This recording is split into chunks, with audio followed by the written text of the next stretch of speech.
नमस्कार। मधुरम के इस वीडियो में मैं आप सभी का स्वागत करती हूँ। आज मैं आप सभी को सुनाने जा रही हूँ जीवित पुत्री का व्रत कथा, जो कि जितिया व्रत करने वाली माताएं सुना करती है। जितिया व्रत माताएं अपने संतान की लंबी आयु और जीवन में मंगल कामनाओं के लिए करती है।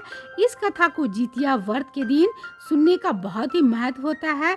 मात्र कथा भर सुनने से ही आधा व्रत पूर्ण हो जाता है और मनवांछित फल की प्राप्ति होती है। इस व्रत की दो कथाएं हैं, एक भगवान सूर्य की जिसे हम आज इस वीडियो में जानेंगे, और दूसरा है जीमूत वाहन की कथा, जिसकी वीडियो मैंने अलग से दे रखी है। लिंक नीचे डिस्क्रिप्शन में आपको मिल जाएगा, उसको जरूर सुनिएगा। अगर आप मेरे चैनल पे नए हैं तो चैनल को भी सब्सक्राइब कर लें, ताकि आपको इस प्रकार की जानकारी समय समय पर मिलती रहे। तो चलिए जानते हैं जीवित पुत्रिका के व्रत के इस विधान को। कवार मास के बदी पंक्षी की अष्टमी को पुत्र जीवी व्रत किया जाता है। इस व्रत के दिन सूर्य भगवान की प्रतिमा को स्नान कराकर उनका भोग लगाएं। भोग लगाने के बाद प्रतिमा को आचमन कराएं। धूप, दीप, पुष्प, फल अर्पित कर सूर्य भगवान की आरती उतारें। भगवान के भोग को प्रसाद रूप में वितरित कर दिया जाए। इस व्रत के दिन बाजरा तथा चने से बनी पदार्थों का भोग लगाया जाए। न तो स्वयं साग या फल काटना चाहिए और न ही कटे हुए फल या साग खाना चाहिए। इस व्रत के करने से पुत्र के अल्पायु योग का निवारण होता है। साथ ही जिनके पुत्र उत्पन्न होकर मर जाते हैं, उनके पुत्र जीवित रहने लगते हैं तथा मृत वत्सा दोष भी दूर हो जाता है। तो चलिए सुनते हैं जीवित पुत्र का व्रत की इस कथा को। अत्यधिक प्राचीन काल में द्वापर युग में जब कृष्ण भगवान द्वारका में निवास करते थे, उनके समय में ही एक ब्राह्मण भी द्वारकापुरी में निवास करता था। उनके 7 पुत्र उत्पन्न होकर अल्पायु में ही स्वर्गवासी हो गए। अपने पुत्रों की आशा है मृत्यु से स्वयं को संतानहीन देखकर ब्राह्मण बड़ा दुखी और संतप्त बना रहता था। अपनी इस दशा को सोच सोच कर एक दिन वो बड़ा दुखी हुआ और भगवान कृष्ण के पास गया। उसने भगवान से कहा, हे प्रभु, आपके राज में निवास करते हुए मुझे 7 पुत्र प्राप्त हुए, किंतु 7 में से एक भी जीवित नहीं रहा। कृपया मेरे इस दुख का कारण बताकर निवारण कीजिए। यदि आपकी इच्छा है कि आपके राज्य में कोई दुखी ना रहे, तो कृपा कर मेरा दुख दूर कीजिए।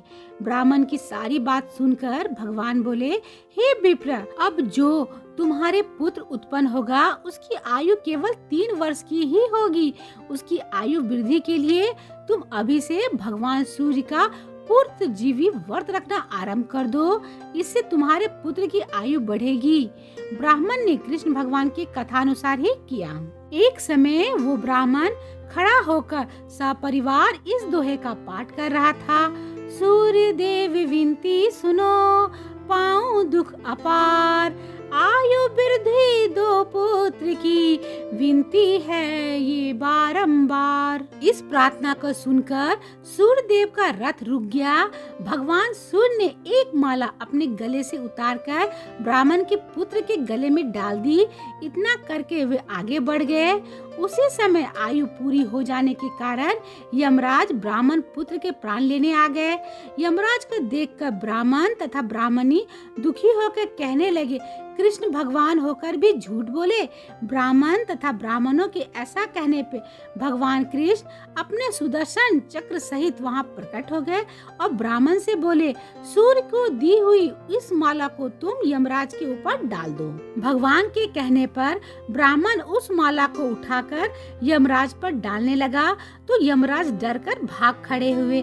केवल उनकी छाया ही वहां खड़ी रह गई।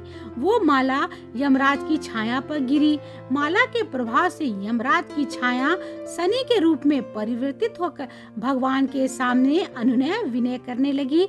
इस पर भगवान ने उस छाया से कहा, तुम पीपल के वृक्ष पर जाकर निवास करो। इस प्रकार कृष्ण की कृपा से ब्राह्मण के पुत्र को दीर्घ आयु प्राप्त हुई। हे भगवान, जिस प्रकार आपने ब्राह्मण पुत्र को दीर्घ आयु प्रदान की, वैसे ही सबको प्रदान करना। आपको ये कथा कैसी लगी कमेंट करके जरूर बताइए। रहिएगा। मैं इसी प्रकार की जानकारी आप लोगों के लिए लाती रहती हूँ। अगर आप मेरे चैनल पे नए हैं तो चैनल को अभी सब्सक्राइब कर लें और वीडियो को लाइक जरूर करें। अभी के लिए बस इतना ही। मिलते हैं मधुरम के अगले वीडियो में एक नई जानकारी के साथ। तब तक आप अपना और अपनों का ख्याल रखिएगा। धन्यवाद।